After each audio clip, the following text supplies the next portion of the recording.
پیش کردہ دلیل پر اصول حدیث پر مبنی پیش کردہ ذرہ کا جواب اصول حدیث کی روشنی میں دیا جائے گا، ورنہ کوئی فریق اگلی دلیل پیش نہیں کر سکتا۔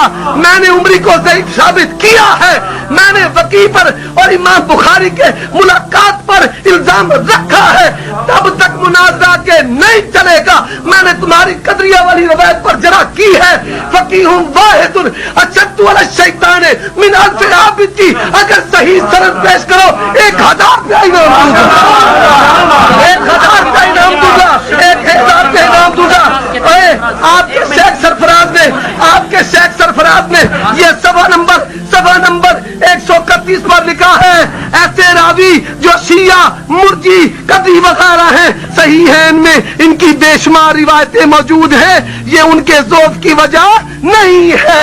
یہ شیخ الزام الختم اور میرے بھائی مناظرہ آگے نہیں چلے گا جب تک عمری والی روایت کو تم صحیح ثابت نہیں کرو گے۔ یہ تمہاری شکست ہے، یہ تمہاری شکست ہے۔ کیا لکھا ہے آج بولنے دو، طالب علم کو بولنے دو۔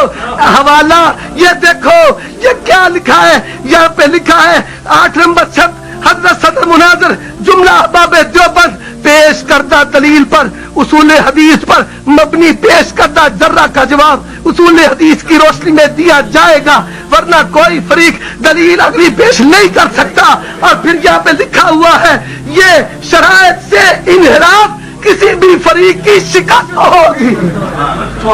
اللہ کے فضل و کرم سے میں نے اللہ کے پاک پیغمبر محمد کریم صلی اللہ علیہ وسلم کی حدیث سنائی ہے، اب سنتے جاؤ۔ یہ حدیث بچہ حدیث سے پڑھتا جائے گا، سناتا جائے گا۔ یہ سنا اللہ کے پیغمبر کی حدیث۔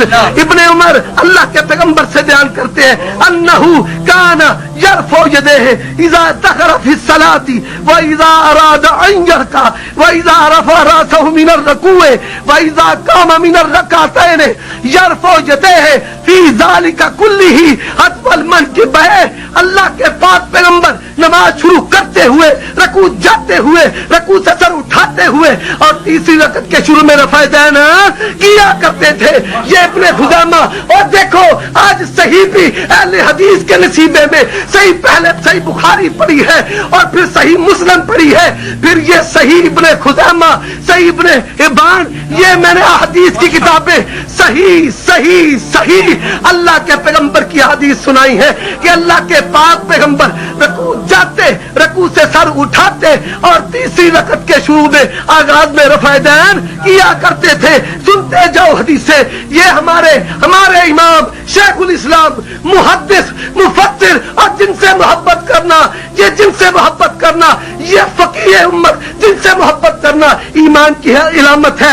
ابو ہریرہ کہتے ہیں اخبرنا ابو طاہر، ابو ہریرہ رضی اللہ تعالیٰ عنہ، یہ شیخ الاسلام محدث، اخبرنا ابو طاہر حدثنا ابو بکر حدثنا ابو زہیر عبد المجید بن ابراہیم السندہ پڑھندیو حدثنا شعیب یعنی ابن یحییٰ اخبرنا یحییٰ بن ایوب عن ابن جریج عن ابن شہاب عن ابی بکر ابن عبد الرحمن ابن الحارث انہو سمع ابا ہریرہ، انہوں نے ابو ہریرہ سے سنا، وہ کہتے اللہ کے پیغمبر جب نماز شروع کرتے رفع دین کرتے، جب رکوع جاتے رفع دین کرتے، جب رکوع سے ہوتے رفع دین کرتے، اور اسی طرح وَإِذَا قَامَ مِنَ الرَّكْعَتَيْنِ فَعَلَ مِثْلَ ذَلِكَ، اللہ کے پاک پیغمبر 2 رکعتوں کے بعد رفع دین کرتے۔ ابو ہریرہ سے اور حضرت وائل سے، حضرت عبداللہ بن عمر سے، مالک بن حویرث سے، اور یہ ہماری آنکھوں کے تارے آج پتہ چل رہا ہے صحابہ کن کے ساتھ ہے، نبی کا ساتھ کن کا ہے۔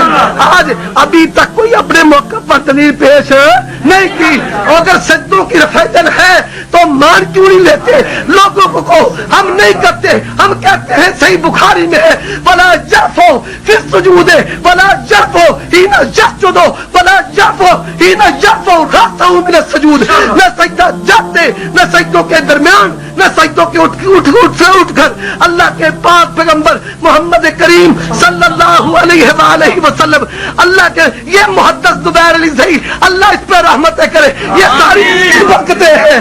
اہل حدیث کو اس نے تاڑ دیا ہے، باطل فرقوں کو تاڑ دیا ہے یہ محدث، اور اس نے اپنی کتاب میں اس روایت کو منقطع لکھا ہے۔ یہ عمری والی روایت منازع آگے نہیں چلے